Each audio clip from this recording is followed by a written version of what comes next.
Hi గారు. Welcome to our channel. ప్రస్తుతం మనతో పాటు దామ బాలాజీ గారు సీనియర్ జర్నలిస్ట్ ఉన్నారు. వారితో ఒకసారి మాట్లాడదాం.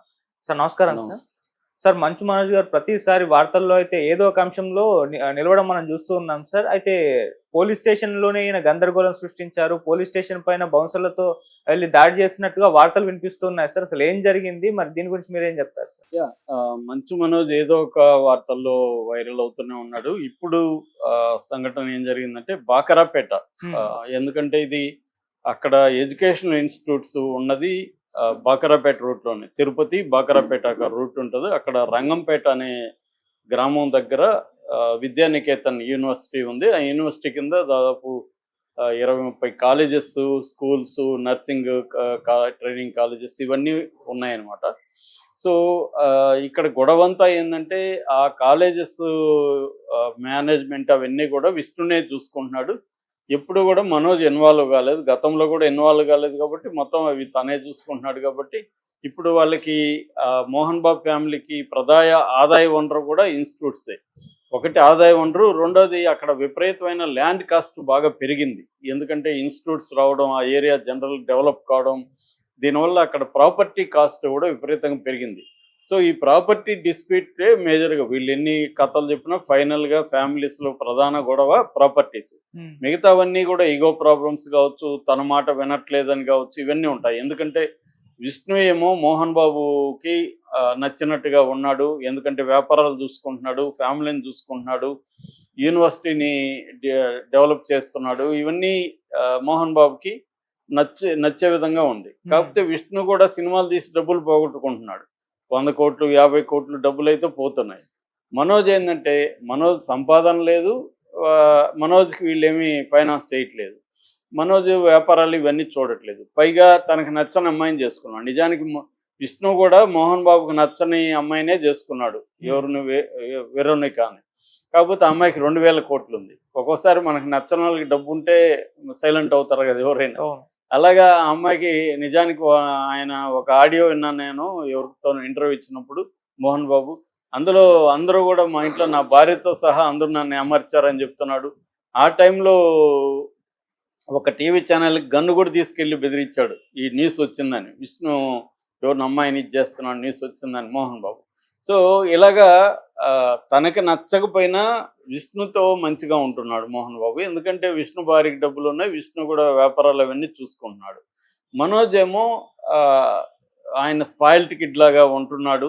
మనోజ్ చెప్పిన మాట వినట్లేదు. తనకు నచ్చని అమ్మాయిని పెళ్లి చేసుకున్నాడు. ఆ అమ్మాయికి కూడా ఆస్తులేమో ఉన్నప్పటికి కూడా అవి వాళ్ళ అఖిల ప్రియ పంచి ఇవ్వట్లేదు. సో భూమా మౌనిక రెడ్డికి దీనివల్ల ఇటు ఆస్తులు లేవు, తన మీద డిపెండ్ అయ్యి తన ఇంట్లో ఉంటున్నాడు. రెండవది అతను సినిమాలు చాలా కాలం అయిపోయింది, సినిమాలు మంచిగా తెచ్చుకునే పరిస్థితి లేదు. వ్యాపారాలన్నా చూసుకుంటా అంటే అది కూడా లేదు.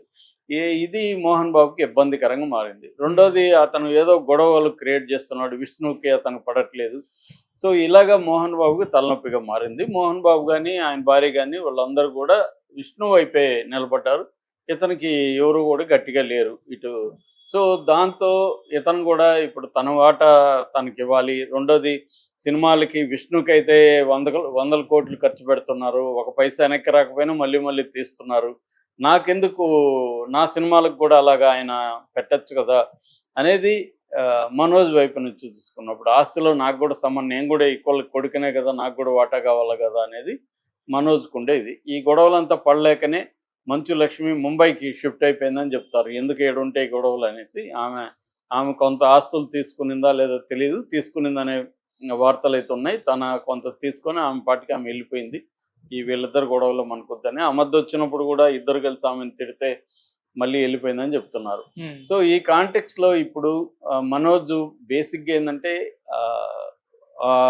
విద్యానికేతన్ మీద పడ్డాడు, యూనివర్సిటీ మీద పడ్డాడు. అక్కడ మామూలుగా ఫీజులు ఎక్కువ వసూలు చేస్తున్నారని, మధ్యాహ్నం కంపల్సరీ అక్కడే భోజనం చేయాలని స్టూడెంట్లకు చెప్పి ఆ భోజనానికి డబ్బులు ఎక్కువ లాగుతున్నారని, రకరకాల పేరుతో ఫీజులు లాగుతున్నారని చాలా పేరెంట్స్ కంప్లైంట్ ఇస్తే దానికి అండగా మనోజ్ నిలబడ్డాడు. దాని తర్వాత అక్కడ అక్రమాలు జరుగుతున్నాయి, బౌన్సర్లు పెట్టుకొని కొడుతున్నారు, ఇవన్నీ మాట్లాడడం మొదలుపెట్టారు. బయట పేరెంట్స్ ఇంకొకరు మాట్లాడినప్పుడు వాళ్ళని డీల్ చేయొచ్చు.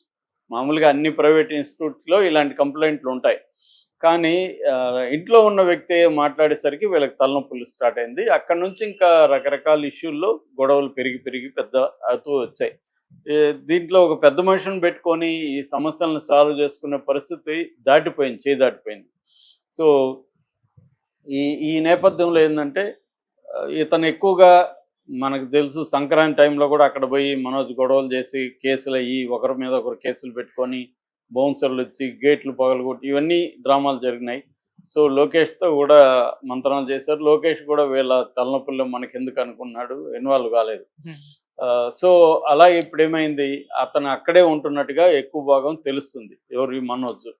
సో ఏదన్నా చేసి దాంట్లో వీళ్ళని ప్రెజర్ చేసి తనకు వాటా పంచాయతీ టేబుల్ దగ్గర కూర్చోబెట్టి పంచాయతీ చేయించి తన వాటా తనకిస్తే తను ప్రశాంతంగా ఆ డబ్బులతో సినిమాలు తీసుకోవడం ఇవేవో అతని స్కీమ్స్ అతనికి ఉన్నాయి. సో ఇది మోహన్ బాబు చేయట్లే. మోహన్ బాబు కూడా ఫైట్ చేస్తున్నాడు. కలెక్టర్ల దగ్గరికి వెళ్ళారు, పంచాయతీలు చేశారు, ఏవి కాల. ఇప్పుడు రీసెంట్గా ఒక డెవలప్మెంట్ ఏం జరిగిందంటే అక్కడ మామూలుగా ఆ ఏరియాలో స్టే చేయాలంటే తిరుపతి కొద్దిగా దూరం, తిరుపతి కంటే బాకరాపేట దగ్గర. బాకరాపేట అంటే మనకి తలకోన ఫారెస్ట్ పక్కనే ఉంటుంది. తలకోనకి వెళ్ళాలంటే బాకరాపేట వెళ్ళాలి. ఓకే. సో ఆ బాకరాపేటలో మామూలుగా రిసార్ట్స్ ఉంటాయి, ఎందుకంటే టూరిస్టులు ఎక్కువ వస్తుంటారు కాబట్టి. తలకోనలో కూడా ఉంటాయి, కొన్ని బాకరాపేటలో కూడా ఉంటాయి అనమాట. సో బాకరాపేటలో అయితే ఫుడ్ అవన్నీ నీట్గా దొరుకుతుంది, తలకోనలో పెద్దగా ఉండదు. అక్కడ ఒక చిన్న మెస్ ఉండేది నేను లాంగ్ టర్మ్ వెళ్ళినప్పుడు. సో ఇప్పుడు ఇతను ఆ బాకరాపేట గెస్ట్ హౌస్లో ఉంటున్నాడు. ఎవరు, మనోజ్. ఉంటున్నప్పుడు మామూలుగా మనోజ్ అంటేనే, మోహన్ బాబు ఫ్యామిలీ అంటేనే బౌన్సర్ లేకుండా వాళ్ళు ఎక్కడికి వెళ్ళరు. సో ఇతను కూడా బౌన్సర్లు తీసుకెళ్ళాడు. ఈ బౌన్సర్లు గమ్మున ఉండరు కదా, వాళ్ళు నైట్ అటు ఇటు తిరగడం, లేకపోతే మందేసి అలవాట్లు ఉండొచ్చు. ఆ బాకరాపేట వెరీ స్మాల్ టౌన్, అది చాలా చిన్నది.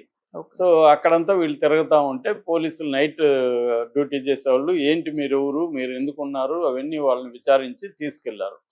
సో ఇట్లా గెస్ట్ హౌస్లో మనోజ్ ఉన్నాడంటే మనోజ్తో మాట్లాడడానికి వీళ్ళు వెళ్ళారు. దీన్ని ఇష్యూ చేసి మనోజు మమ్మల్ని బెదిరిస్తున్నారు, మమ్మల్ని గెస్ట్ హౌస్ లేకుండా చూస్తున్నారు, మమ్మల్ని దాడి చేయమని మీకు ఎవరు చెప్పారో నాకు తెలుసు.